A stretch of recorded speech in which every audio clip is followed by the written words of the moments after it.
Some new developments now in the Lincoln City standoff that involved a Washington man who's wanted for murdering his grandparents. Police stormed the motel where Michael Boyson was hiding last night, and they made the arrest.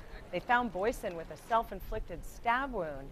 He's still at Legacy Emmanuel tonight recovering. Police say that Boyson again murdered his grandparents in Renton, Washington just hours after getting out of prison. And tonight, the quiet motel where that standoff took place is still right in the middle of a police investigation. The clerk there who called 911 is the reason that Boyson has now been captured. And our reporter Chris Woodard talked with her today. He joins us live from the coast. Chris?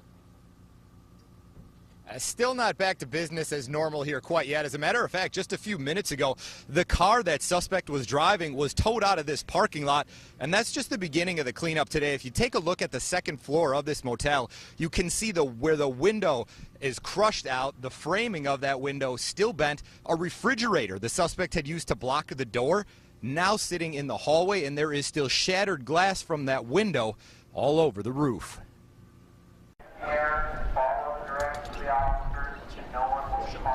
24 hours ago, this Oceanside motel was the center of a multi-state manhunt. SWAT circling the area, neighbors evacuated, and West Shore Oceanfront Suites in the middle of it all. Once we found out he was here, it was a little bit more alarming because it could have been a little bit, it could have ended differently. Today, cleanup and investigation is underway. The general manager, observant enough to realize she'd checked in a wanted man the day before, just glad it's over. It was a relief. I was glad that he was out alive. Leah Calamanis says Boyson was like any other guest she'd check in, but it was a specific conversation they had that made him stand out.